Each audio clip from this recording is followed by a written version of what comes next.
Hello aspirants, 17 Feb की news items देख लेते हैं। द हिंदू न्यूज़पेपर से ये 19 न्यूज आइटम पिकअप की गई है, हम सबको डिटेल में देखेंगे। पहली न्यूज आइटम है ट्रिपल तलाक केस में गो टू कॉन्स्टिट्यूशन बेंच। तो ये ट्रिपल तलाक केस एक्चुअली मुस्लिम पर्सनल लॉज के 3 मेजर प्रैक्टिसेस के बारे में है। एक है ट्रिपल तलाक, जिसे तलाक बिदत कहते हैं, ये एक फॉर्म ऑफ ट्रिपल तलाक है। दूसरा है निकाह हलाला और तीसरा है पॉलीगैमी। तो ये जो प्रैक्टिसेस है, मेजरली ये प्रैक्टिसेस पे है कि ट्रिपल तलाक क्या होता है। बेसिकली इस्लामिक पर्सनल लॉज में ये है कि जो डिवोर्स होता है तो हर तलाक के बाद रिकंसिलिएशन पीरियड दिया जाता है। कि मतलब एक बार अगर तलाक बोला गया है तो उसके बाद रिकंसिलिएशन मैंडेटरी, कि आप रिकंसिलिएशन करें। उसके बाद अगर रिकंसिलिएशन के बाद फिर से अगर तलाक बोला जा रहा है तो तलाक सेकेंड टाइम हुआ, उसके बाद फिर से रिकंसिलिएशन पीरियड होता है जो यूज करना है। फिर उसके बाद मतलब हस्बैंड और वाइफ साथ में आए, ट्राई टू सुलह करने की कोशिश करे। और अगर उसके बाद भी तीसरी बार जब तलाक बोला जाता है हस्बैंड से तो वो डिवोर्स हो जाता है। तो ये है ट्रिपल तलाक। तो इसमें ट्रिपल तलाक में और एक फॉर्म है ट्रिपल तलाक का कि एक ही बार में 3 बार तलाक कह दिया, तलाक तलाक तलाक, तो डिवोर्स हो गया। इसको कहते हैं तलाके बिदअत। तो ये जो है ये it's actually against the Islamic mandated norm too. But क्या है कि ये जब पहले एक बार किया गया था तो शरिया लॉ के हिसाब से, जब वहां पे पहले मतलब हिस्ट्री में पहले ये जब हुआ तो उधर काजी ने जो जजमेंट दी वहां पे वो ये था कि ये गलत तो है, it's rebut, it's not liked, but ये दे दिया, डिवोर्स ग्रांट कर दिया। तो इसी वजह से प्रेसिडेंट ये है कि डिवोर्स ग्रांट कर दिया तो मतलब अभी ट्रिपल तलाक ऐसे भी बोला गया है तो डिवोर्स ग्रांट करना है। तो all India Muslim personal law board का ये मानना है कि ट्रिपल तलाक भी वैलिड है इस्लाम में। और निकाह हलाला, निकाह हलाला क्या होता है कि अगर हस्बैंड वाइफ का डिवोर्स हो गया तो उसके बाद डिवोर्स के बाद फिर से वो दोनों साथ में शादी नहीं कर सकते। अगर ऐसे है तो मतलब वो कंडीशन ये होती है कि अगर वाइफ ने फिर से भी शादी की और उसका डिवोर्स हो गया है, वो शादी कंज्यूमेट करके डिवोर्स हो गया है, तो वो फिर से फर्स्ट हस्बैंड से शादी कर सकती है। तो ये प्रोविजन भी इसलिए है कि डिवोर्स को लाइटली ना लिया जाए। तलाक का प्रोसीजर ही इतना स्ट्रांग है कि आप इतनी बार रिकंसिलिएशन करो फिर ही तलाक होता है। तो अगर वो प्रोसीजर सही से यूज हो तो निकाह हलाला जो होता है ये सिस्टम भी कुछ आएगा नहीं। तो निकाह हलाला एक्चुअली क्यों किया जाता है, मतलब कि सिर्फ क्योंकि निकाह जो फर्स्ट हस्बैंड से है वो हलाल नहीं होगा। हलाल और हराम का सिस्टम होता है, अलाउड एंड नॉट अलाउड। तो हलाल कब होगा, जबकि बीच में एक शादी हुई है। तो निकाह हलाला करके एक सिस्टम के, क्योंकि उसको फर्स्ट हस्बैंड के पास वापस जाना, इसलिए ये जानबूझ के एक बीच में शादी करवाई जाए, उसको कंज्यूमेट भी किया जाए, means valid marriage, husband wife relation होना। तो this such kind of practices used are against fundamental rights of women. तो वही यहाँ पे पूरा आर्ग्यूमेंट है कि ये निकाह हलाला जो है क्या ये वैलिड प्रैक्टिस है। और polygamy, polygamy means one Muslim man उनकी 4 वाइफ्स हो सकती है। तो अब क्या ये पॉलीगैमी कोई मैंडेटरी नॉर्म है कि अगर इस्लाम में अलाउड है, वही बात है, ये सारी चीजें इस्लाम में अलाउड है, पर अगर वो मैंडेटरी नहीं है। अलाउड होना और मैंडेटरी होना अलग बात है। कि अगर ये मैंडेटरी है मतलब इसको वायलेट करेंगे तो मतलब आप इस्लाम के रूल्स को वायलेट कर रहे हैं, ऐसा तो नहीं है। तो ये अलाउड है of course, but not liked, it are not liked as such, desirable नहीं होती है कुछ ये प्रैक्टिसेस। प्लस ये मुस्लिम वुमेन की फंडामेंटल राइट्स को वायलेट कर रही है। तो इस बेसिस पे क्वेश्चन फ्रेम किया गया बिफोर द सुप्रीम कोर्ट। उन्होंने सारे जो पेटिशन इन सारे केसेस के उनको सबको साथ में लिया, ये बैच ऑफ पिटिशन है जो 3 जज बेंच अभी देख रही है। और वो कह रहे हैं कि ये क्वेश्चन को अब कॉन्स्टिट्यूशनल बेंच के सामने लाया जाएगा, तो दे विल कंसिडर इट। तो उसके बारे में ये न्यूज है।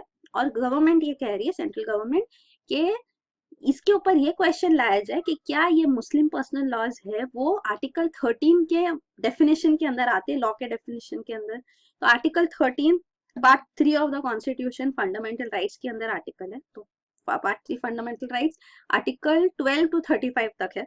तो आर्टिकल 13 में ये आर्टिकल ये कहता है कि जो भी लॉ फंडामेंटल राइट्स के इनकंसिस्टेंट है वो वैलिड नहीं होगी, वो अलाउड नहीं होगी।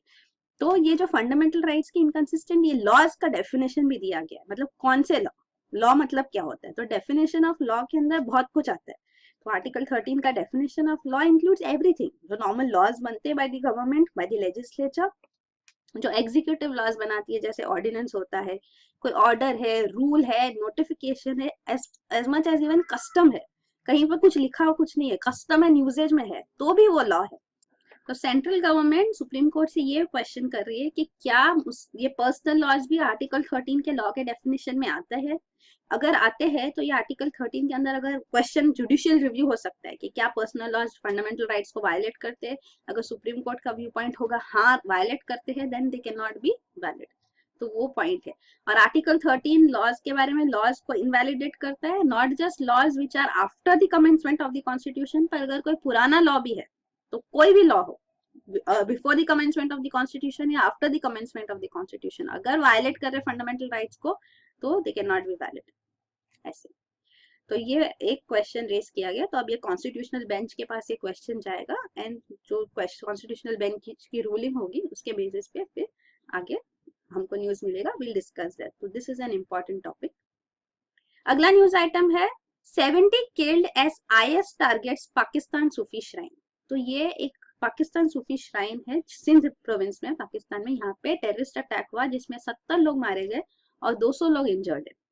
अब ये 13 फेब से, ये 16 फेब को हुआ, 13 फेब से ये पाकिस्तान में 7th टेररिस्ट स्ट्राइक था और ये पहला टेररिस्ट स्ट्राइक है पाकिस्तान में जो इस्लामिक स्टेट ने क्लेम किया है कि हमने करवाया। तो उन्होंने दे हैव क्लेम रिस्पॉन्सिबिलिटी। तो ये फर्स्ट टाइम है, मतलब कि अब तक का पाकिस्तानी अथॉरिटीज कह रहे थे कि नहीं इस्लामिक स्टेट हमारी कंट्री में प्रेजेंस नहीं है उनका, पर अब ये प्रूव हो गया, एक फर्स्ट टाइम इन्होंने रिस्पॉन्सिबिलिटी भी ली है। तो दिस इज द न्यूज। अगला न्यूज आइटम है turtle smugglers facing the heat. तो ये टर्टल स्मगल किए जाते हैं, ये इंडियन फ्लैपशेल टर्टल्स है जो यहाँ यूपी और वेस्ट बंगाल में काफी यहाँ पे स्मगलिंग हो रही है और यहाँ की पुलिस ने एक बड़ा सीजर भी किया है, इन सारे स्मगल टर्टल्स का सीज किया है पूरा कंसाइनमेंट। तो ये मीट फ्लैश के लिए एक्चुअली ये बेचे जाते हैं, इवन भेजे जाते हैं इन बांग्लादेश ऑल्सो। तो ये यहाँ पे इन लोगों ने सीज किया in coordination with the central agency wild life crime control bureau. तो हमारे लिए ये न्यूज इंपॉर्टेंट है फॉर अंडरस्टैंडिंग दिस ऑर्गेनाइजेशन, क्योंकि एनवायरमेंट रिलेटेड न्यूज यूपीएससी के लिए इंपॉर्टेंट है। तो ये ऑर्गेनाइजेशन क्या है ये हम डिटेल में देखेंगे। वन स्पेसिफिक इंसिडेंट ये इंपॉर्टेंट नहीं है। टर्टल्स भी ये एंडेंजर्ड स्पीशीज मतलब प्रोटेक्टेड स्पीशीज है under prevention of protection of wild life act. तो ये उनके सेक्शन के अंदर आते हैं schedule 1 of wild life prevention act. तो ये फ्रेश वाटर टर्टल है, तो इनके कमर्शियल एक्सप्लॉयटेशन के लिए इम्प्रिजनमेंट हो सकती है from 3 years to 7 years।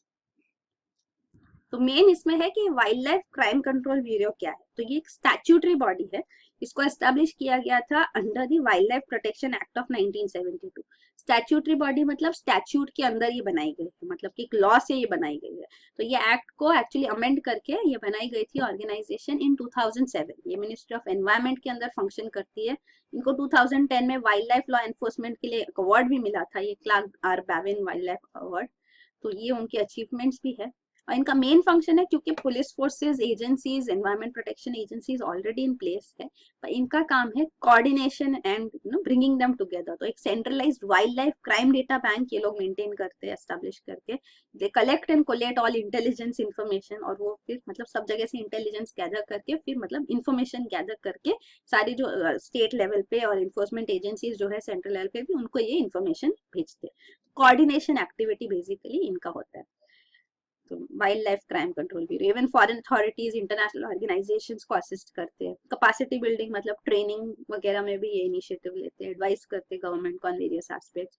Even custom authorities को असिस्ट करते हैं, एडवाइस करते हैं जब उनके पास कंसाइनमेंट इंस्पेक्शन के आते हैं, फ्लोरा फौना वगैरह जो होल्ड किए जाते हैं, तो वो क्या वो provisions wild life protection act के प्रोविजंस को वायलेट कर रहे हैं, या sites convention on international trade in endangered species क्या उसको वायलेट कर रहे हैं, तो इनके पास पूरा क्राइम डेटा पूरा है इस बारे में, तो इसीलिए उनकी असिस्टेंस ली जाती है। ये है टर्टल्स, सीज टर्टल्स। अगला न्यूज आइटम है tech lead in jet project. तो इंडिया और रशिया जॉइंटली डेवलप कर रहे हैं 5th जनरेशन फाइटर एयरक्राफ्ट। इसके लिए एक प्रिलिमिनरी डिजाइन अग्रीमेंट साइन हुआ था इन 2010। तो ये जॉइंटली प्रोड्यूस किए जाएंगे दोनों कंट्रीज से और जॉइंटली दोनों यूज करेंगे इसको। और इसमें इनिशियल इन्वेस्टमेंट दोनों ने किया ऑफ $295 million ईच। तो रशिया ने अभी कहा है कि ये 5th जनरेशन जेट उनकी जो प्रेजेंट जेट है जो फ्लाइंग कंडीशन में है उसके मॉडल पे ही बेस्ड होगी ये 5th जनरेशन फाइटर एयरक्राफ्ट, जो साथ में डिजाइन की जाएगी और इम्प्लीमेंट की जाएगी। पर इंडिया से अभी फर्दर रिस्पॉन्स नहीं आया है, कोई कॉन्ट्रैक्ट साइन नहीं हुआ है, तो इसीलिए रशिया अब कह रही है कि इंडिया इसमें लीड ले, इनिशिएटिव ले। तो वो है। और भी जो डिफेंस रिलेटेड कॉन्ट्रैक्ट है हमारा रशिया के साथ, दे आर रनिंग स्मूथली। एक है S-400 Trump long range air defence system, और एक कमाउट 226 यूटिलिटी हेलीकॉप्टर्स है, Mi-17 हेलीकॉप्टर्स है। तो ये दो हमने साइन किया था on the sidelines of brick summit. अगर आपको याद होगा तो ये अक्टूबर 2016 में जब ब्रिक समिट गोवा में हुआ था, तब ये डील्स अनाउंस हुई थी। और ये 5th जनरेशन फाइटर एयरक्राफ्ट है। तो फाइटर एयरक्राफ्ट में वेरियस जनरेशन होते हैं। तो फर्स्ट जनरेशन था वो प्रोपल्शन सिस्टम यूज करते थे, मतलब टर्बोजेट्स यूज करते थे। प्रोपल्शन मतलब थ्रस्ट फोर्स, जिससे वो आगे बढ़े, तो ये टर्बोजेट्स यूज करते थे। सेकेंड जनरेशन में इवन मिसाइल्स, गाइडेड मिसाइल्स साथ में लाई गई। तो these were BVR, beyond visual range guided missiles, जो यूज की गई in second generation fighter jets. Third generation में रडार सिस्टम इंप्रूव किया गया, मिसाइल्स और इंप्रूव की गई।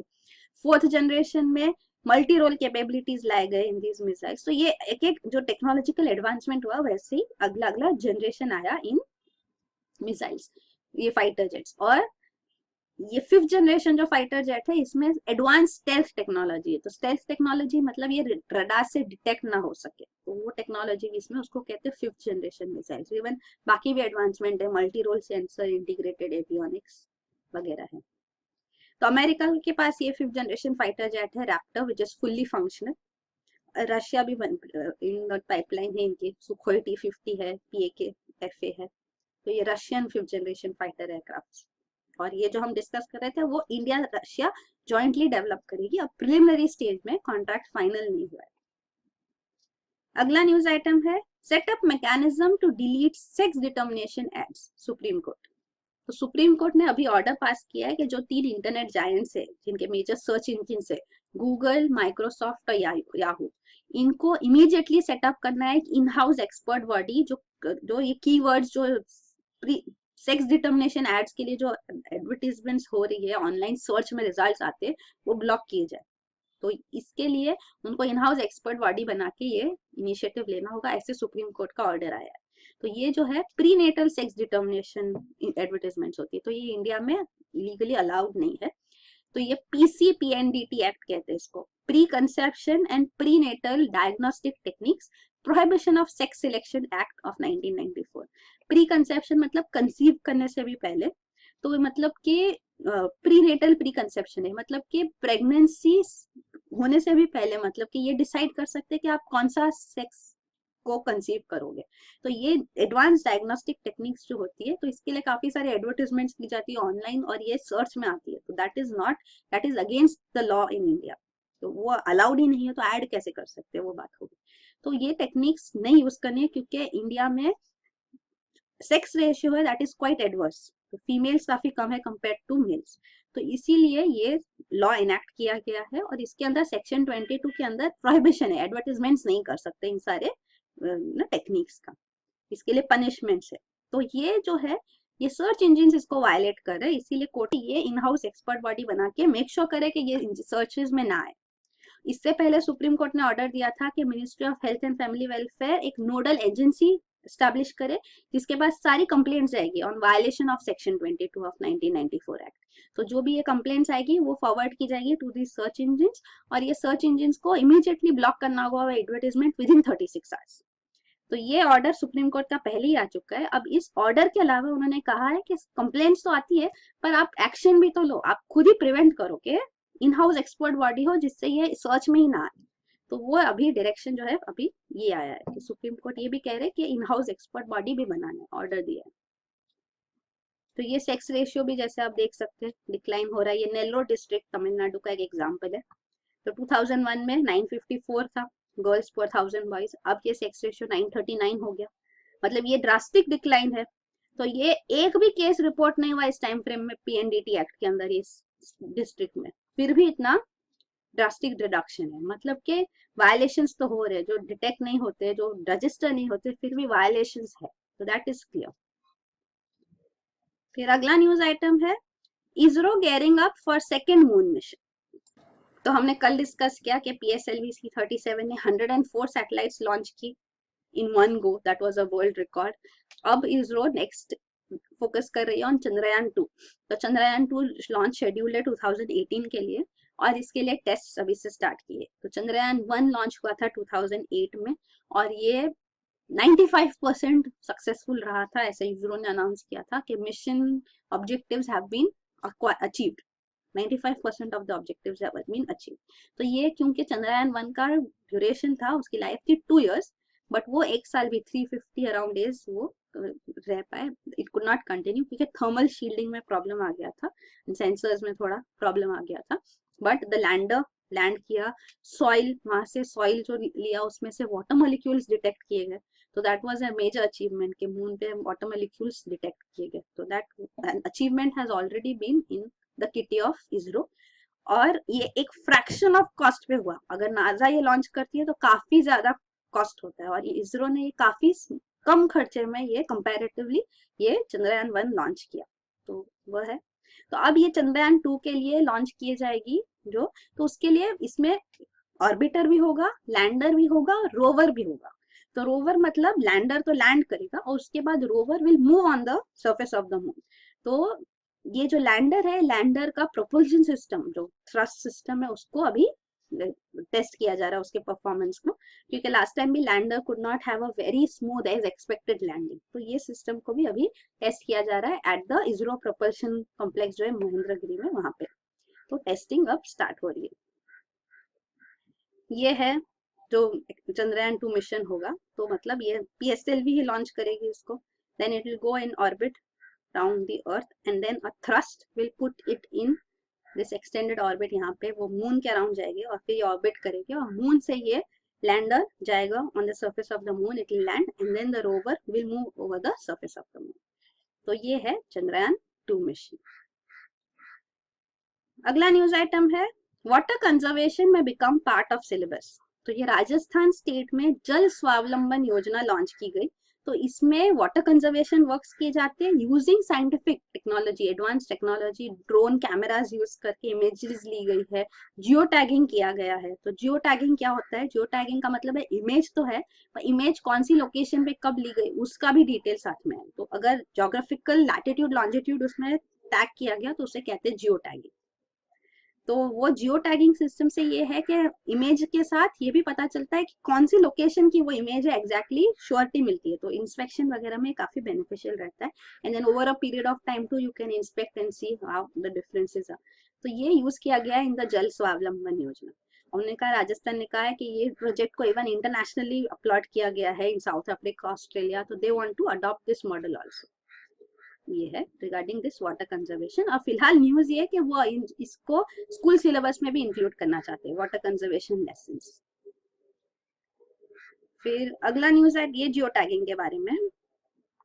तो ज्योग्राफिकल आइडेंटिफिकेशन मीटा डेटा, तो डेटा का डेटा जो है उसको मीटा डेटा कहते हैं। मतलब तो ये तो इमेज है, इमेज का और इन्फॉर्मेशन जो डेटा है, जैसे कि लैटिट्यूड क्या है, लॉन्जिट्यूड क्या है, या एरिया का नाम वगैरह क्या है, तो वो उसको मेटा डेटा कहते हैं, तो उसको जियो टैगिंग कहते हैं। फिर अगला न्यूज आइटम है ब्रिटेन्स मॉरल फेलियर। तो ये जो केस है वो है रिगार्डिंग रेफ्यूजीज। तो जो यूरोपियन रेफ्यूजी क्राइसिस है, this is because of the crisis in West Asia. तो वहां पे डिस्टर्बेंसेस की वजह से, टेररिस्ट थ्रेट्स की वजह से, और जो फाइटिंग चल रही है, इट्स वॉर ऐसा, तो उसकी वजह से यहाँ पे रेफ्यूजी सब आ रहे, crossing over the Mediterranean sea and entering into Europe. तो यूरोप पे जो रेफ्यूजी क्राइसिस का बर्डन आ रहा है, तो उसके ऊपर यूके का पर्टिकुलरली क्या स्टैंड है वो है इस आर्टिकल के में। तो ये डब्लिन रूल्स है, यूरोपियन यूनियन के रूल्स है। और एक चीज फैक्ट ये है कि Britain is exiting from European union, EU से एग्जिट कर रहा है, उसको ब्रेग्जिट जैसे कहते हैं। तो ये सब उन पे फिर एप्लीकेबल नहीं होगी अभी। ये डब्लिन रूल्स जो है, तो ये यहाँ पे मेंशन है, मतलब कि जो कंट्री में असाइलम सीकर ने पहले क्लेम किया अपना असाइलम स्टेटस, उस कंट्री की जिम्मेदारी है कि वो उनका असाइलम क्लेम को लॉन्च करे और उसको गो थ्रू करे। तो मतलब बॉर्डर नेशंस जो है मेडिटेरेनियन सी के पास, ग्रीस है, इटली है, माल्टा, बल्गेरिया, ये खुद अपनी इकोनॉमिक क्राइसिस में भी उनको प्रॉब्लम है, तो जो फाइनेंशियल क्राइसिस भी उनकी चल रही है, प्लस नाउ उनके ऊपर ये असाइलम सीकर्स का भी, जो रेफ्यूजीज है उनका भी बर्डन आ गया। तो इसीलिए ये डबलिन जो रूल है, और फिर उनको कॉस्ट उठाना पड़ता है इनको भेजने के लिए, तो इनका ट्रांसपोर्टेशन कॉस्ट भी उनको देखना पड़ता है इन अदर कंट्री अगर वो भेज रहे बियॉन्ड। तो ये डबलिन रूल को यूके फॉर्मर प्राइम मिनिस्टर जो थे उन्होंने स्ट्रांगली सपोर्ट किया था, क्योंकि इसकी वजह से यूके पे ज्यादा बर्डन नहीं आ रहा था रेफ्यूजीज का। तो डेविड कैमरॉन ने इसको स्ट्रांगली सपोर्ट किया, और फिर लेटर बिकॉज रेफ्यूजी क्राइसिस इतनी बढ़ गई थी, तो यहाँ पे जरूरत थी कि कुछ इनिशिएटिव्स लिए जाए। तो रिलक्टेंटली बाद में यूके ने भी इनिशिएटिव्स लिए हैं। तो प्रेजेंटली थेरेसा मे रेजिम ने जो ये स्कीम लॉन्च हुई थी, डब्स असाइलम स्कीम, इसको डिसकंटिन्यू कर दी है। तो डब्स असाइलम स्कीम जो लॉन्च हुई थी उसका पर्पस ये था कि अराउंड 90,000 अनअकम्पनीड चिल्ड्रन है जो माइग्रेंट कैंप्स में अभी है, उनमें से 3,000 यूके एक्सेप्ट करे। अनअकम्पनीड चिल्ड्रन मतलब जो यहाँ से ये डिफिकल्ट जर्नी करके यूरोप में आए हैं फ्रॉम वेस्ट एशिया, पर उनके कोई एडल्ट उनके साथ है नहीं, तो इनको लिया जाए।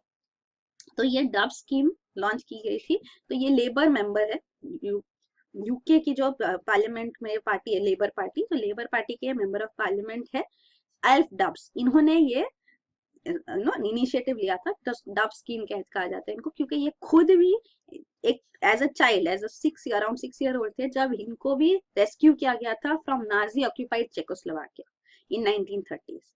तो he has gone through this, तो इसीलिए ये स्कीम इनिशिएट की गई थी। और अब तक का इसके अंदर अराउंड 350 चिल्ड्रन है जिनको एक्सेप्ट किया गया है, अनअकम्पनीड चिल्ड्रन। पर अब ये अनाउंस किया गया कि बस ये डब स्कीम एंड की जाएगी। तो दैट वाज अ शॉक। तो that is the Britain's moral failure. तो उसके बारे में ये पूरा न्यूज है।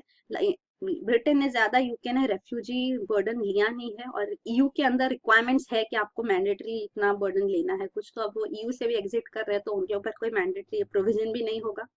ईयू ने काफी सारे खुद इनिशिएटिव्स लिए हैं कि इनके लिए असिस्टेंस दिया जाए। यूके ने फाइनेंशियल असिस्टेंस दिया है। तो और जो एक और चीज है कि कोई चाइल्ड, अनअकम्पनीड चाइल्ड है जिसका कोई फैमिली मेंबर यूके में रह रहा है, तो उनको रीयूनाइट किया जाए, तो उसके लिए थोड़े इनिशिएटिव्स लिए गए हैं। उनको भी स्टॉप करने की बात है कि वो भी नहीं किया जाए। चिल्ड्रन फ्रॉम यहाँ से नहीं एक्सेप्ट कर रही है यूके, इवन चिल्ड्रन, मतलब ये पॉइंट है। और EU on the other hand, EU ने काफी सारे इनिशिएटिव्स लिए। इवन जो ये मेडिटेरेनियन सी से जो वेस्ट एशियन असाइलम सीकर्स आते हैं, रेफ्यूजीज आते हैं यहाँ पे, वो काफी डिफिकल्ट जर्नी होती है और वो सस्टेन करके वो आते हैं, तो इनकी काफी सारी डेथ्स भी हो जाती है। So it's a dangerous journey which they undertake, क्योंकि वहां पे भी सिचुएशन इतनी बुरी है कि they want to escape from that even if they die on the way. तो ये जो सर्च एंड रेस्क्यू ऑपरेशंस भी काफी सारे ईयू ने लॉन्च किए ताकि इनको सेव किया जाए, रेफ्यूजीज जो आ रहे हैं, काफी डेथ्स होती है। तो ये उन्होंने 2015 और 2016 में भी इनिशिएट किया था ईयू ने। तो स्टेप्स ईयू ने लिए हैं, पर all countries are not ready to accept refugees wholeheartedly. Germany ने काफी स्ट्रॉन्ग इनिशिएटिव लिया, सपोर्ट किया है टू द रेफ्यूजीज। तो ये है रिगार्डिंग दिस। फिर अगला न्यूज आइटम है story of a controversial ordinance. तो ये न्यूज है जो रिसेंट प्रोमलगेट किया गया ordinance, animal property amendment and validation ordinance. तो ये ऑर्डिनेंस क्यों प्रोमलगेट किया गया था, क्या है, ये हम देखेंगे। और ये प्रोमलगेट जो वर्ड है, ये ऑर्डिनेंस के लिए यूज होता है। ऑर्डिनेंस क्या होता है कि जब लेजिस्लेचर सेशन में नहीं है और एग्जीक्यूटिव को कोई लॉ की रिक्वायरमेंट है, तो एग्जीक्यूटिव खुद एक लॉ बना सकते हैं, it's as good as a law, उसको ऑर्डिनेंस कहते हैं। और ऑर्डिनेंस जब जो इशू किया जाता है, इनिशिएट किया जाता है, उसके लिए टर्म है प्रोमलगेट। तो ये पॉलिटी टर्म है, ऑर्डिनेंस इज प्रोमलगेटेड। तो प्रोमलगेशन ऑफ ऑर्डिनेंस हुआ ये। तो ये 5th टाइम किया गया है। तो ऑर्डिनेंस क्यों होता है, जब इमरजेंसी है, पर बार बार जब ऑर्डिनेंस प्रोमलगेट किया जा रहा है, so that is actually to bypass the legislature. तो वहीं पे यहाँ पे भी वही रीजन है कि इसके लिए बिल इनिशिएट किया गया है। ये जो ऑर्डिनेंस में रिक्वायरमेंट्स है उसमें ये बिल है जो लोकसभा में पास हो चुका है इन मार्च 2016, बट ये राज्यसभा में पेंडिंग है। और ये बिल सिलेक्ट कमेटी को भेजा गया है, और सिलेक्ट कमेटी में उनकी रिपोर्ट में डिसेंट वॉइस आई रिकॉर्ड की गई है। तो काफी मेंबर्स इसको डिसेंट करते, मतलब डिसएग्री करते इसके प्रोविजन से। तो सिलेक्ट कमिटीज होती है जो Lok Sabha Rajya Sabha huge bodies, 552 members Lok Sabha में, 250 मेंबर्स राज्यसभा में। तो all together they can not discuss the bill. तो बिल्स जो भी मिनिस्ट्री रिलेटेड जो भी होती है, तो उनकी सिलेक्ट कमिटीज को वहां भेजा जाता है। तो ये राज्यसभा की, लोकसभा की, मतलब पार्लियामेंट की सिलेक्ट कमिटीज होती है, वो स्टडी करती है। तो ये राज्यसभा की सिलेक्ट कमिटी को भेजा गया। तो ये रिजल्ट आया। तो इसीलिए अपोजिशन है, राज्यसभा में पास नहीं हो रहा, तो बिल एक्ट नहीं बनेगा क्योंकि ये ऑर्डिनरी बिल है। तो ऑर्डिनरी बिल में तो राज्यसभा को पावर्स होते, तो क्या किया जाए, ऑर्डिनेंस लाया जाए। तो that is the way ordinance is used to bypass legislature, so that not the actual intended purpose as such. तो अब ये जो ऑर्डिनेंस है, ऑर्डिनेंस का लाइफ कितनी होती है, तो ऑर्डिनेंस की लाइफ जब तक लेजिस्लेचर का सेशन फिर से नहीं होता तब तक वो होगी, और उसके बाद भी 6 वीक्स तक होगी मैक्सिमम। जैसे लेजिस्लेचर फिर से बैठती है सेशन में और उन्होंने ये ऑर्डिनेंस को रिजेक्ट कर दिया विद इन दो 6 वीक्स, तो इमीडिएटली ऑर्डिनेंस लैप्स हो जाएगा। और अगर कुछ भी नहीं किया तो 6 वीक्स के बाद ऑटोमेटिकली लैप्स ही हो जाएगा। तो ये ऑर्डिनेंस की लाइफ होती है। तो इसीलिए थियोरेटिकली क्या आ जाता है कि maximum life of an ordinance is 6 months 6 weeks। तो 6 months इसलिए क्योंकि कॉन्स्टिट्यूशनली मैंडेटेड है कि 2 सेशंस, पार्लियामेंट के 2 सेशंस के बीच में 6 महीने से ज्यादा गैप नहीं होना चाहिए। तो एक्चुअली इंडिया में 6 महीने का गैप नहीं होता है, वी हैव 3 सेशंस। तो कॉन्स्टिट्यूशन में भले मैंडेटेड है, वी हैव सेशंस 3, मतलब budget session, monsoon session and winter session. तो मतलब इतना बड़ा गैप नहीं होता है। So even if imagine 3 months का गैप है या कुछ, तो उसके बाद 6 वीक्स ऑफ, वो 6 months 6 weeks इज मैक्सिमम। तो जनरली इतना नहीं होता। तो इसीलिए ये जो ऑर्डिनेंस है 5th टाइम लाया गया, मतलब कि ये पहली बार लाया गया इन 2010, और ये प्रेजेंट गवर्नमेंट ने इसको लाया है इन Jan 2016, और उसके बाद हर बार जब ये लैप्स हुआ है फिर से लाया है। तो ये 5वीं बार Feb 2017 में ये ऑर्डिनेंस लाया जा रहा है, मतलब in the present government it's the 4th time. अब ये एक्ट किया है और ये क्यों नहीं पास हो रहा है उसके बारे में हम देखते हैं। एनिमी प्रॉपर्टी, तो एनिमी मतलब क्या होता है फर्स्ट ऑफ ऑल तो एनिमी का मतलब होता है any citizen of a country with which we are at war। मतलब if India Pakistan is at war, तो हर citizen of Pakistan, every citizen of Pakistan is enemy। if India China is at war, then every citizen of China is an enemy। तो ये मतलब होता है ये term का। और ये टर्म एनिमी तभी यूज कर सकते हैं उन सिटीजन को जब दो कंट्रीज वॉर पे है। तो जैसे इंडिया चाइना वॉर हुआ 1962 में, फिर इंडिया पाकिस्तान वॉर 1965 में हुआ, फिर से 1971 में हुआ। तो इस टाइम पे जो प्रॉपर्टीज इन नेशनल्स की, चाइनीज नेशनल्स, पाकिस्तानी नेशनल्स की थी हमारी कंट्री में, तो वो यूनियन गवर्नमेंट ने टेक ओवर कर लिया under defence of India act. तो ये तो हो गया, टेक ओवर कर लिया। फिर लॉ पास किया गया, तो ये था एनिमी प्रॉपर्टी एक्ट ऑफ 1968। तो उसमें ये प्रोविजन लाया गया कि ये जो सारी प्रॉपर्टी सीज की गई है, मूवेबल इमूवेबल प्रॉपर्टी, ये कस्टडियन के अंदर आएगी। तो एक कस्टडियन एस्टैब्लिश किया गया अथॉरिटी, उनके अंदर ये प्रॉपर्टी रखी जाएगी। तो इस पे अब केसेस फाइल किए गए। तो सुप्रीम कोर्ट में ये फाइनल रूलिंग आई 2005 में। तो ये केस फाइल किया गया था बाय अ सन, जिसकी प्रॉपर्टी थी, पाकिस्तानी नेशनल की प्रॉपर्टी थी, और उनके बेटे ने ये केस फाइल किया कि I am the successor, I am the legal heir, मतलब अब ये प्रॉपर्टी मेरी हुई आफ्टर हिज डेथ। तो वो पाकिस्तानी नेशनल थे, but I am the son and I am an Indian national, I am a citizen of India. तो ये प्रॉपर्टी मुझे रिटर्न कर देनी चाहिए। तो वो प्रॉपर्टी, तो इस डिस्प्यूट पे सुप्रीम कोर्ट का रूलिंग आया कि कस्टडियन के पास कुछ टाइटल नहीं है प्रॉपर्टी का, प्रॉपर्टी कस्टडियन की नहीं हो रही है, वो सिर्फ एक ट्रस्टीशिप में उन्होंने होल्ड किया उसको। तो अगर लीगल आयर है और वो इंडियन है तो कोई नीड नहीं होती है कि इसको रोका जाए, इसको ट्रांसफर कर देना चाहिए। तो सुप्रीम कोर्ट का ये रूलिंग आया, इसकी वजह से गवर्नमेंट ने ऑर्डिनेंसेस प्रोमलगेट करना शुरू कर दिया ताकि ये नहीं अलाउड हो, ऐसे लिटिगेशन ना आए और ये रिटर्न ना जाए। तो ये जो ऑर्डिनेंस है फिलहाल, उसमें भी जो प्रोविजंस है, तो इसमें क्या है कि ये प्रॉपर्टी लीगल आयर को भी नहीं जाएगी। और ये जो डिसेंट भी आया है जो सिलेक्ट कमेटी में, तो वो डिसेंट, वो लोग क्या डिसेंट करे वो देखो। तो ये डिसेंट इन द रिपोर्ट है कि they oppose declaration of Indian legal heirs of the enemies as enemies too. वो एनिमीज कैसे, वो तो इंडियन सिटीजन है। दूसरा क्वेश्चन है कि इनहेरिटेंस ऑफ प्रॉपर्टी नहीं हो सकती, मतलब प्रॉपर्टी पाकिस्तानी की थी तभी, तो अब वो इनहेरिट नहीं हो सकती, मतलब के। और तीसरा यही है कि कस्टडियन जो है उनको टाइटल मिल गया, प्रॉपर्टी उनके नाम पे हो गई। तो ये प्रोविजन है इन दिस एक्ट, जिसकी वजह से राज्यसभा इसको रोक के रखी है, डिसेंट कर रही है, और इसीलिए गवर्नमेंट ऑर्डिनेंस इनिशिएट कर रहे हैं ताकि उनको रिटर्न ना करना पड़े। काफी ज्यादा प्रॉपर्टी आप देखोगे तो ये है इमूवेबल प्रॉपर्टी जो पाकिस्तानी नेशनल्स की इंडिया में थी, वो 9280 प्रॉपर्टीज है, 11,882 एकर्स। कॉस्ट इसका आएगा एस्टिमेटेड वैल्यू 1,04,340 करोड़, और शेयर कंपनीज में है 2,634 करोड़ तक के। Sorry, gold jewellery, bank accounts वगैरह ये भी है कुछ कस्टडियन के पास है। और 149 प्रॉपर्टीज है चाइनीज नेशनल्स की इंडिया में। तो ये इस पे क्वेश्चन मेनली है। तो अब देखते हैं, अमेंडमेंट भी पास नहीं हो रहा है, और to this enemy property act 1968 को अमेंडमेंट राज्यसभा में हेल्ड है और ऑर्डिनेंसेस इनिशिएट किए जा रहे हैं। तो उसके ऊपर ये पूरा न्यूज है। फिर अगला न्यूज आइटम है, India Afghanistan take a hard line on Taliban at Moscow conference. तो ये हमने पहले भी डिस्कस किया कि 6 नेशन टॉक्स हो गए मॉस्को में, तो अब ये हुए 6 नेशन टॉक्स। पहले 3 नेशन टॉक ही हुआ था, मतलब रशिया, पाकिस्तान और चाइना, ये 3 नेशंस ने अफगानिस्तान पे कॉन्फ्रेंस किया था।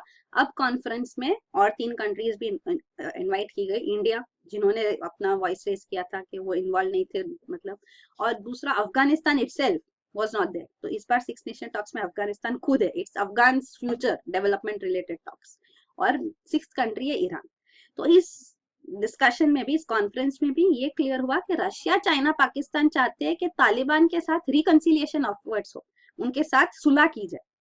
तो ये इंडिया और अफगानिस्तान स्ट्रांगली रिफ्यूज करते हैं कि ये नहीं हो सकता है, और पाकिस्तान बार बार वो good Taliban, bad Taliban distinction लाती रहती है, and Afghanistan is completely against Pakistan because they claim कि पाकिस्तान ही टेररिस्ट को अपने कंट्री में शेल्टर देती है, जिसकी वजह से वो अफगान में अटैक करके अफगानिस्तान में बॉर्डर क्रॉस करके पाकिस्तान में रेफ्यूज ले लेते। तो Pakistan is not acting strongly against terrorist. तो ये अफगानिस्तान का बार बार ये रिपिटेशन आया है, तो उन्होंने फिर से यहाँ पे भी वही कहा, and India is also not at all happy with this कि तालिबान के साथ रिकंसिलिएशन किया जाए। चाइना और तालिबान ऑफिशियल्स के टॉक्स भी हुए थे 2016 में, रशिया का भी यही मानना है, and Pakistan also supports this. तो वो ये रीजन ये कह देते हैं कि तालिबान के साथ सुलह करेंगे तो जो इस्लामिक स्टेट का थ्रेट है उनको हम चैलेंज कर पाएंगे।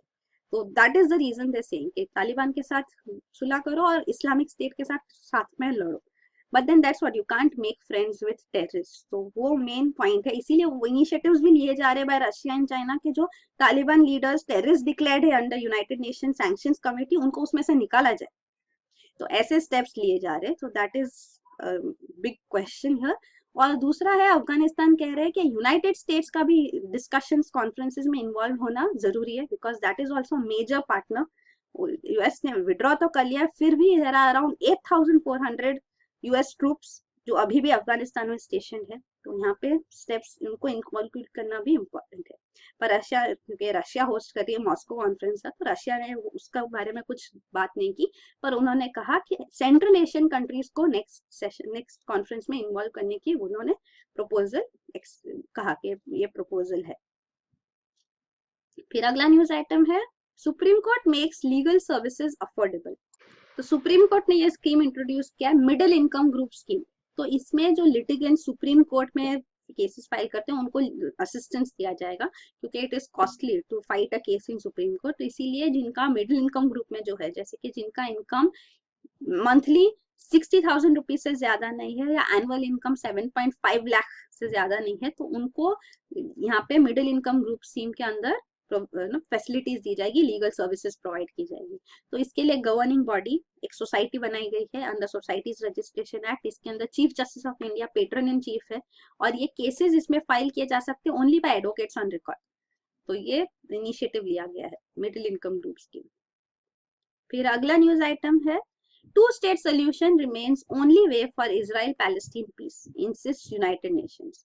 तो ये जो स्टेटमेंट आया है, ये आया है आफ्टर यूएस 15 फेब को यूएस प्रेसिडेंट डोनाल्ड ट्रंप ने अनाउंस किया कि हम इंसिस्ट नहीं करेंगे कि 2 स्टेट सोल्यूशन हो for the Israel Palestine conflict. तो अब तक का वॉशिंगटन यूएस का पॉलिसी रही है कि 2 स्टेट सोल्यूशन से ही पीस प्रोसेस आगे इनिशिएट किया जाएगा, और इंटरनेशनली भी यही कंसेंसस है कि 2 स्टेट सोल्यूशन मतलब इजराइल और पैलेस्टीन 2 सेपरेट स्टेट्स बनाए जाए और पीसफुली को एग्जिस्ट करें। पर अब जो हम न्यूज भी देखते हैं, जैसे पैलेस्टीन का जो पार्ट है, वेस्ट बैंक जो पार्ट है, उसमें इजराइली सेटलमेंट्स एस्टैब्लिश किए जा रहे हैं, जिसकी वजह से पूरा लैंड इनक्रोच किया जा रहा है। तो gradually there is no land for them, तो 2 state solution becomes irrelevant. So is that the plan? ये 2 स्टेट सोल्यूशन नहीं होगा तो कैसे होगा, तो ये कॉन्फ्लिक्ट एंड कैसे होगी? तो ये स्टेटमेंट जो है दैट इज क्वाइट थ्रेटनिंग। इसीलिए यूनाइटेड नेशंस ने कहा, जैसे स्टेटमेंट आया कि 2 state solution is the only way कि दोनों स्टेट्स के डिमांड्स है वो फुलफिल किए जा सके और दोनों पीसफुली एग्जिस्ट कर सके। तो वही है। पैलेस्टीन इजराइल इशू हमने डिटेल में डिस्कस किया, एक पूरा सेपरेट वीडियो है, आपको देख सकते हैं। अगला न्यूज आइटम है Sirisena initiates ट्रापार्टाइट talks on constitution. तो ये श्रीलंकन प्रेसिडेंट है मैत्रीपाला श्रीसेना, ये 2015 जैन में प्रेसिडेंशियल इलेक्शंस जीत के आए हैं पावर में, और प्राइम मिनिस्टर जो है रनिल विक्रमसिंघे, अपोजिशन लीडर है संपथन, ये तीनों ने मिलके ट्राइलैटरल टॉक्स किए on constitutional reforms in Sri Lanka. तो कॉन्स्टिट्यूशनल रिफॉर्म्स लाने हैं क्योंकि एलटीटी के साथ वॉर एंड हो गई है, एलटीटी एलिमिनेट हो गया, सिविल वॉर हैज एंडेड। तो अभी तमिल पॉपुलेशन का रिकंसिलिएशन इनिशिएटिव्स लेने हैं, कॉन्स्टिट्यूशनल रिफॉर्म्स लाना है उनके लिए, तो वो एजेंडा पे है। इसीलिए ये एक कमिटी, स्टीयरिंग कमिटी भी बनाई गई थी, 20 मेंबर कमेटी थी, तो उनको रिपोर्ट सबमिट करना था, एक इनिशियल रिपोर्ट भी उनको डेडलाइन दी गई थी कि वो रिपोर्ट अपनी सबमिट करें, इंटरिम रिपोर्ट कॉन्स्टिट्यूएंट असेंबली को। पर जो पॉलिटिकल पार्टीज है सारी श्रीलंका में, सबके अलग अलग व्यू पॉइंट्स थे ऑन अलग अलग ऑन डिफरेंट इश्यूज, तो इस वजह से वो अपना रिपोर्ट भी नहीं बना पाए, तो दैट वाज अ फेलियर। तो अब ये इनिशिएटिव लिया गया कि ये तीनों, मतलब ये प्रेसिडेंशियल फॉर्म ऑफ गवर्नमेंट है श्रीलंका में, तो ये तीनों जो पार्टीज से है तो सब पार्टीज मिलके डिस्कशन किया जाए, ट्राइलैटरल टॉक्स हो रहे ताकि कॉन्स्टिट्यूशनल रिफॉर्म्स आगे बढ़े। फिर अगला न्यूज आइटम है SEBI stung NSC to reset colocation code. तो नेशनल स्टॉक एक्सचेंज ने कोलोकेशन फैसिलिटी इनिशिएट की थी सिंस फरवरी 2010, तो अब ये 7 साल हो गए। तो ये कोलोकेशन क्या होता है कि जो ब्रोकरेजेस होते हैं स्टॉक एक्सचेंज पे, जो ब्रोकर्स वर्क करते हैं, तो ये ब्रोकरेजेस अपना खुद का सर्वर एक्सचेंज के अंदर रख सकते हैं, they can house it there. मतलब कि ये क्या होगा, इससे ट्रेड एग्जीक्यूशन जल्दी होगा, बेटर स्पीड मिलेगी उनको ट्रेड एक्सचेंज के लिए। तो ये ट्रेड एग्जीक्यूशन के लिए ये इनिशिएटिव लिया गया कि कोलोकेशन अलाउड होगा। पर देन कोलोकेशन फैसिलिटी जो है, ये इसमें एलिगेशंस आए हैं कि थोड़े ब्रोकरेजेस को प्रेफरेंशियल एक्सेस दिया जा रहा है। तो ये क्वेश्चन की वजह से एक रिपोर्ट भी आई, डेलॉइट रिपोर्ट भी आई, जिसमें ये एलिगेशन आया। और सेबी जो रेगुलेटरी अथॉरिटी है, securities and exchange board of India, तो रेगुलेटरी अथॉरिटी ने अभी इसमें ये इनिशिएटिव लिया है, इन्वेस्टिगेट करेंगे और इसमें डिटेल्स लाएंगे। तो अब एक पॉइंट ये है कि पहले डिले हो सकते थे क्योंकि पहले जो एनएससी ने जब इनिशिएट किया था तो टीसीपी आईपी टेक्नोलॉजी यूज करते थे सर्वर्स के लिए। तो ये टीसीपी आईपी टेक्नोलॉजी में लैग इन इंफॉर्मेशन आता है, तो जो कोलोकेशन सर्वर्स है उनमें किसी में लैग हो सकता है, तो वहां पे ये पॉसिबिलिटी थी कि थोड़े में लैग हो। पर अब जो 2014 से एनएससी ने टेक्नोलॉजी यूज की है वो मल्टीकास्ट टेक्नोलॉजी है, तो सारे सर्वर्स एक ही साथ में इंफॉर्मेशन उनको सबको मिलेगी। तो अब टेक्नोलॉजी पे लैग ब्लेम करने का पॉसिबिलिटी नहीं है। तो अगर कोई ब्रोकरेज को प्रेफरेंस दिया जा रहा है और किसी को नहीं, तो ये क्लियरली एनएससी की तरफ से इंटेंशनली हो रहा है और उसके ऊपर इन्वेस्टिगेशन किया जाएगा and SEBI will take steps. तो ये मार्केट रेगुलेशन के बारे में है। अगला न्यूज आइटम है Dassault Rafale Reliance form joint venture for Rafale. तो ये डसॉल्ट एविएशन जो फ्रेंच कंपनी है और रिलायंस एरोस्ट्रक्चर लिमिटेड जो इंडियन कंपनी, इन्होंने एक जॉइंट वेंचर एस्टैब्लिश किया है, Dassault Reliance aerospace limited DARL। तो ये 51-49 जॉइंट वेंचर है, इंडियन कंपनी का मेजर स्टेक है। तो इनका ये जॉइंट वेंचर इसलिए किया गया क्योंकि जो राफेल ने अभी 36 फाइटर जेट्स का डील साइन हुआ है विथ राफेल। तो इन गवर्नमेंट टू गवर्नमेंट अग्रीमेंट हुआ था ये सितंबर 2016 में। तो ये 36 राफेल, फिलहाल थोड़े दिन पहले भी ये न्यूज में था। तो ये 36 राफेल जेट्स परचेज किए गए हैं, तो इसके अंदर 60,000 करोड़ इनका कॉस्ट है। तो ये 60,000 करोड़ तो पे किया जाएगा, पर ये डील के अंदर, कॉन्ट्रैक्ट के अंदर एक ऑफसेट क्लॉज है, तो इसमें 50% ऑफसेट ऑब्लिगेशन है। मतलब कि हम आपको 60,000 तो पे करेंगे, पर 30,000 करोड़ आपको फिर से वापस इंडिया में इन्वेस्ट करना होगा। तो ये एक ऑफसेट क्लॉज होता है। तो जनरली 30% होता है, पर ये क्योंकि गवर्नमेंट टू गवर्नमेंट डील थी, इसमें 50% ऑफसेट क्लॉज रखा गया है। तो ये लार्जेस्ट एवर ऑफसेट कॉन्ट्रैक्ट है इंडिया का। तो इसके लिए उनको इन्वेस्ट करना होगा, तो कहाँ इन्वेस्ट करेंगे, क्योंकि पैसा किसके पास है, डसॉल्ट कंपनी के पास। तो इसीलिए जॉइंट वेंचर बनाया गया कि ये इन्वेस्ट किया जाए यहाँ पे और कुछ इनिशिएटिव्स ली जाए।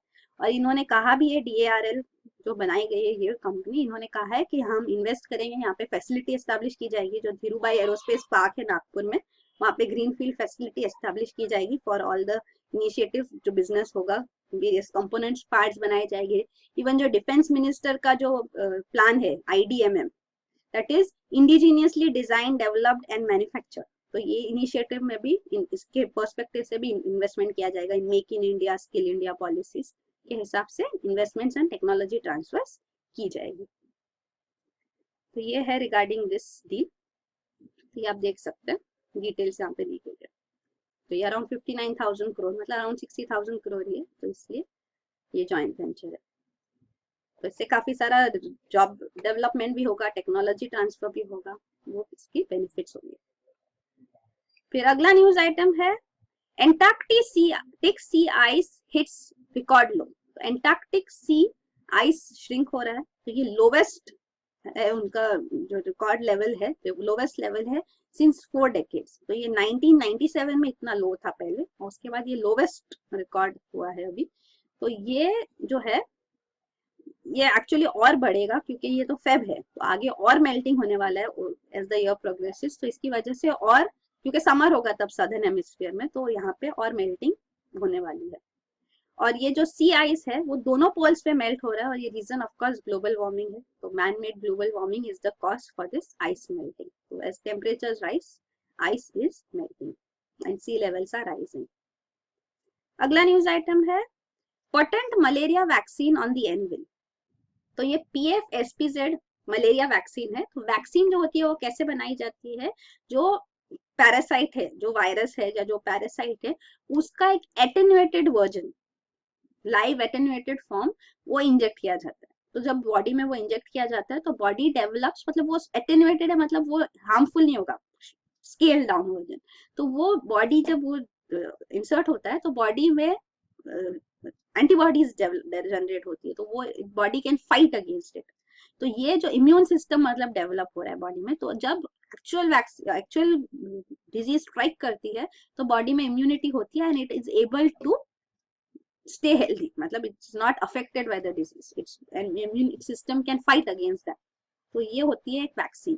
तो ये PFSPZ मलेरिया वैक्सीन डेवलप की जा रही है। तो मलेरिया पैरासाइट से होता है, पैरासाइट स्पोरोजॉइड पैरासाइट के लिए डेवलप की जा रही है, जो Plasmodium falciparum mosquito borne parasite है ये। तो मतलब ये क्योंकि मलेरिया है, ये वेक्टर बॉर्न डिजीज है, मतलब एक वेक्टर है, मॉस्किटो एक एंटिटी है जिसके थ्रू ये पास होता है, मतलब एक्चुअली पैरासाइट से होता है ये, स्पोरोजॉइड मस्किटो के थ्रू पास होते हैं ह्यूमंस में। तो ये प्लाज्मोडियम फैल्सीपेरम मस्किटो है जो ये स्पोरोजॉइड पैरासाइट ट्रांसमिट करती है ह्यूमंस में, उसकी वजह से होता है। तो इसके अगेंस्ट वैक्सीन डेवलप की जा रही है PFSPZ। तो मलेरिया के केसेस काफी ज्यादा हो रहे हैं। वर्ल्ड हेल्थ ऑर्गेनाइजेशन में है कि 212 मिलियन मलेरिया केसेस थे all over the world in 2015, और इससे 4,29,000 डेथ्स हो गए, और काफी चिल्ड्रन डेथ्स भी होते हैं इसकी वजह से। मोर देन 90% डेथ्स जो है वो अफ्रीका में होते हैं। तो वैक्सीन डेवलप होगी तो काफी यहाँ पे बेनिफिट होगा। तो ये इनका ट्रायल भी हुआ, तो जब जर्मनी में ट्रायल हुआ तो 100% प्रोटेक्शन आया for 10 weeks after the vaccination. और जब माली में इसका ट्रायल किया गया तो वहां पे रियल लाइफ कंडीशंस में ट्रायल हुआ, तो 2 ग्रुप्स बनाए गए। तो जो वैक्सीनेटेड ग्रुप था उसमें 66% इन्फेक्ट हुए by malaria after giving the vaccination to, और जो कंट्रोल ग्रुप था उसमें 93% अफेक्ट हुए मलेरिया से। तो वहाँ पे मलेरिया इंसिडेंस काफी हाई है। तो ये गुड रिजल्ट तो आया है, but they are going to have more trials, और उनको एफिशिएंसी 80 to 90% प्रोटेक्शन चाहिए for at least 6 months to 1 year। तो ये उनके ट्रायल्स चल रहे हैं। पर और एक वैक्सीन है malaria vaccine quite famous, that is RTS-S। तो ये RTS-S वैक्सीन जो ये GlaxoSmithKline कंपनी डेवलप कर रही है, काफी इसके टेस्ट चल रहे हैं ऑन चिल्ड्रन, मेजरली ये चिल्ड्रन के लिए वैक्सीन बनाई जा रही है। तो ये एक advanced candidate, most advanced candidate माना जाता है फॉर मलेरिया वैक्सीन। तो अब तक इसको मिला नहीं है, कोई भी सक्सेसफुल नहीं हुआ है मलेरिया वैक्सीन डेवलप करने में। पर इसको एक सेटबैक भी हुआ था लास्ट ईयर 2016 जब कीनिया में ट्रायल्स हुए थे, तो इसकी इफेक्टिवनेस सिर्फ 4% थी आफ्टर 7 years। तो वो काफी सेटबैक था उनके लिए। तो ये अभी भी ट्रायल्स चल रहे हैं, और ये भी एक और वैक्सीन कैंडिडेट आया है, मलेरिया वैक्सीन कैंडिडेट। अगला न्यूज आइटम है high quality graphene created using soybean. तो ये साइंटिस्ट है मेलबोर्न ऑस्ट्रेलिया से, इन्होंने सोयाबीन यूज करके ग्राफीन डेवलप किया है। तो ये टेक्नोलॉजी यूज कर रहे हैं ग्राफ एयर टेक्नोलॉजी। तो ये टेक्नोलॉजी से ग्राफीन फिल्म्स ग्रो हो सकती है in air with a natural precursor, soybean से ये बन सकती है। तो this is faster, simpler and cheaper. तो ये टेक्नोलॉजी उन्होंने डेवलप किया है। टेक्नोलॉजी डिटेल्स तो नहीं है, पर ग्राफीन क्या है वो हमको पता होना जरूरी है। So graphene is carbon. It's one atom thick carbon. तो ये नैनो स्केल पे होता है, ये आप देख सकते हैं graphene material. It's called a miracle material because at nano scale the properties completely change. जो ग्राफीन डिस्कवर किया गया था 2004 में, और ये इसको नोबेल प्राइज भी मिला है फिजिक्स में 2010 बिकॉज इसकी जो टेक्निकल कैपेबिलिटीज है और कमर्शियल एप्लीकेशन जो इसकी हो सकती है वो काफी ज्यादा है. तो आप इसकी अगर प्रॉपर्टीज देखोगे तो its breaking strength is more than 100 times greater than steel. तो ये इतना स्ट्रांग है. इवन इलास्टिक लिमिट है और thermal conductivity is more than 10 times higher than copper. So ये सारी इसकी प्रॉपर्टीज है. Current density, electricity current density इसकी 100 टाइम्स मोर देन कॉपर है. तो ये सारी प्रॉपर्टीज की वजह से इसके काफी सारे एप्लीकेशंस है. तो ग्राफीन के एप्लीकेशंस जैसे कि ट्रांसपेरेंट इलेक्ट्रोड्स बन सकते हैं, प्रिंटेबल इंक, ये गैस बैरियर्स जो सोलर सेल्स में यूज होते हैं ये बन सकते हैं. फिर हीट डिसिपेशन के लिए यूज किया जाता है. इवन स्टील से स्ट्रॉन्ग है तो कार्स, एरोप्लेन्स वगैरह की कंपोजिट जो कंपोनेंट्स है, बॉडी कंपोनेंट्स, वो भी बना सकते हैं कंपोजिट्स. एनर्जी इलेक्ट्रोड्स वगैरह. तो सेमीकंडक्टर टेक्नोलॉजी में काफी सारे इसके एप्लीकेशंस है. अगला न्यूज आइटम है the last one. UAE chalks plan to build first city on Mars by 2117. तो UAE, यूनाइटेड अरब एमिरेट्स, जो दुबई भी इनका पार्ट है, इन्होंने अनाउंस किया है कि 2117 में ये फर्स्ट सिटी बनाएगी मार्स में. तो ये 100 ईयर नेशनल प्रोजेक्ट इनिशिएट किया गया है. तो इसके अंदर कोलैबोरेशन किया जाएगा of UAE and international organization, scientific institution. तो साइंटिफिक रिसर्च प्रोग्राम लाया जाएगा, नेशनल कैडर्स एस्टैब्लिश किए जाएंगे स्पेशलाइज जो स्पेस साइंस में स्टडी करे इन यूनिवर्सिटीज इन UAE. तो ये सारे रिसर्च थीम्स जो होंगे जैसे कि ट्रांसपोर्टेशन प्रोसेस कैसा होगा, कैसे ट्रांसपोर्ट कर सकते हैं, quick transportation, travelling to and fro from Mars कैसे हो सकता है, एनर्जी कहाँ से आएगी, फूड कहाँ से आएगा मार्स पे. तो वो सारा यहाँ पे रिसर्च किया जाएगा. तो ये 100 ईयर नेशनल प्रोजेक्ट है. तो मार्स है that is considered to be habitable क्योंकि ये हैबिटेबल जोन में है. तो habitable zone is a theoretical band of space. तो जो जिसका डिस्टेंस फ्रॉम सन इतना है कि ये कंडीशंस एक्सेप्टेबल है कि कार्बन बेस्ड लाइफ यहाँ पे डेवलप हो सके. ऑल्सो पानी, water has been found at on Mars. तो वो भी एक पॉजिटिव साइन है. तो इसीलिए मार्स को हैबिटेबल माना जाता है और इसके ऊपर स्टेप्स लिए जा रहे हैं कि कैसे ये हैबिटेबल किया जाए. तो वही है, organic molecules are present on the surface of Mars. तो पहले लाइफ थी ऐसा भी एक कहा जाता है कि अभी जो है कार्बन डाइऑक्साइड काफी ज्यादा है एनवायरमेंट में, oxygen levels are quite low, so it's carbon dioxide rich atmosphere ऐसा. But at one point of time may be life existed और लेटर लाइफ कैन एग्जिस्ट और it can be made habitable. So ये सारे पे exploration हो रहा है और इस पे ही 100 ईयर नेशनल प्रोजेक्ट UAE ने अनाउंस किया.